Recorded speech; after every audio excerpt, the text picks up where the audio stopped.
Looking ahead to the 2025 NFL Draft, this news here to my right, not great news for the Philadelphia Eagles if it actually comes to fruition, where Penn State edge rusher Abdul Carter would get drafted by the New York Giants. Adam Schefter with this news on Monday, April 7th, that Carter, number one player on my board, had breakfast on Sunday in State College with the New York Giants, head coach Brian Daboll, and Carter is also scheduled to visit the Giants on Thursday in New Jersey, and he figures to be a top 3 pick. Everything feels as though it's heading in this direction. And obviously, in the weeks leading up to the NFL Draft, things could change a little bit, but I think the top 3 could be this. Cam Ward to the Tennessee Titans. Tennessee brought in Brandon Allen this offseason in their quarterback room. They made no other moves there, yet they've bulked up the trenches. They have a good defense.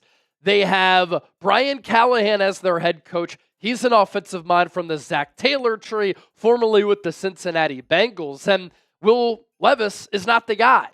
Cam Ward is the number 1 quarterback in this draft class. QB1 on my board, and I don't think it's necessarily close. Had a great pro day. The Titans are said to be in love with him, and it's the worst kept secret that the Titans are going to take him with the first overall pick.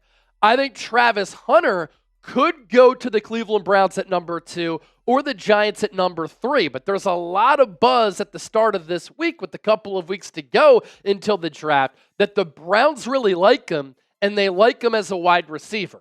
I think that he's going to end up playing both ways at the NFL level, but of course, what is the snap count going to be? Because it's really difficult at the NFL level with the speed and physicality to play both positions and have that workload. He has to be on a little bit of a pitch count, to use a baseball term, but a generational and very special player, and he fits what the Browns need at that wide receiver spot, marketable face for a franchise that could certainly use that. And then that would mean probably that Abdul Carter goes to the Giants at number 3 if New York goes best player available.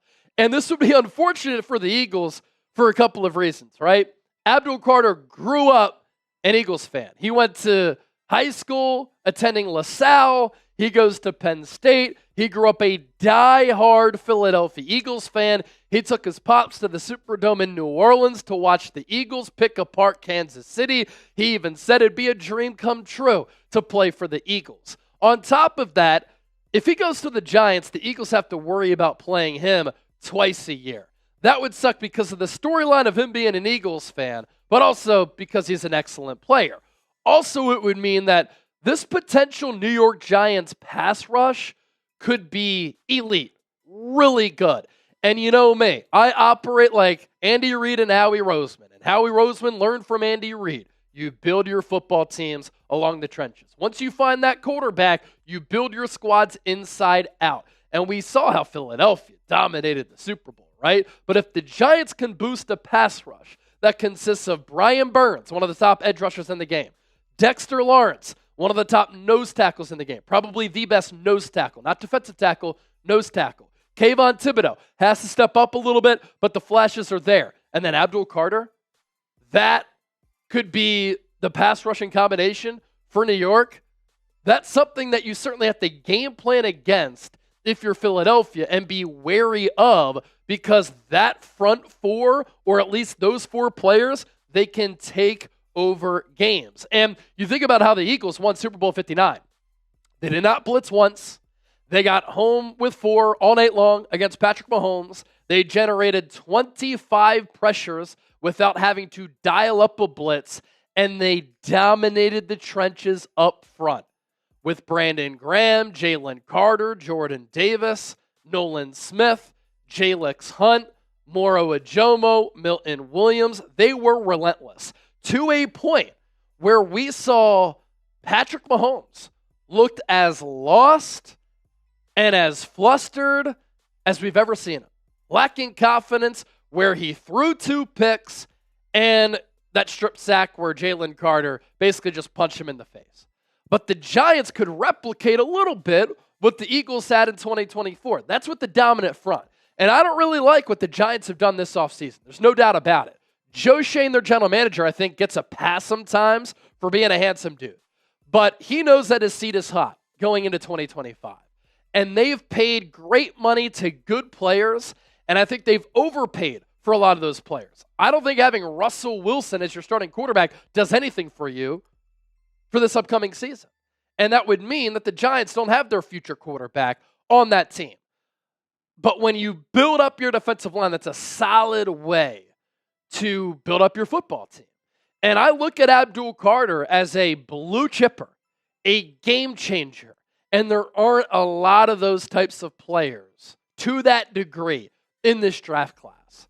And what was so telling is that he just switched to edge rusher full-time this past year in 2024 for Penn State. 6'3", 252. Now, there might be some questions there with the weight. That's what Penn State listed him as, but he didn't do anything at the combine, and he didn't do anything at his pro day because of lingering shoulder and foot issues. Those are problems. But he has burst, twitch, speed, and bend coming off that edge spot. All of those traits very important. The physicality to win at the attack. And this year for Penn State, 12 sacks, 43 hurries, and an overall Pro Football Focus grade of 91.2. In the college football playoff, he was dealing with that shoulder injury, and he was still able to wreak a lot of havoc. And he is that player at that edge spot who can be a true game changer. There are very few players at the pass rusher spot who come along to the likes of Abdul Carter year in and year out. Every couple of years, you get a special player like this, and that's why Drew Rosenhaus, one of the top agents, is deciding to represent him because he knows ball and he knows that he can cash in the future with Abdul Carter. On top of those 12 sacks, 66 pressures, 4 pass breakups, and 2 forced fumbles. And even though in 2023, he wasn't a full-time edge rusher, the numbers were still pretty good. 6 TFLs, 4.5 sacks, 28 pressures, and the year before that, 11 TFLs, 6.5 sacks, and 20 pressures. So in his Penn State career, 42 games played, pretty much averaged a sack every other game, and had 114 pressures in those 42 games with basically a TFL every single game. That's special stuff from a special player, but breaking news. This photo just leaked. It's Abdul Carter in a gas mask. So I don't think the Giants can take him at number 3 any longer. Share this on social media. Let everybody know, including the Giants, that Abdul Carter is undraftable until the Eagles pick at 32 overall. If it's Go Birds over everything, give me a Go Birds down in the comments section. Thanks for watching. Don't forget to subscribe, and we'll catch you next time here on the show.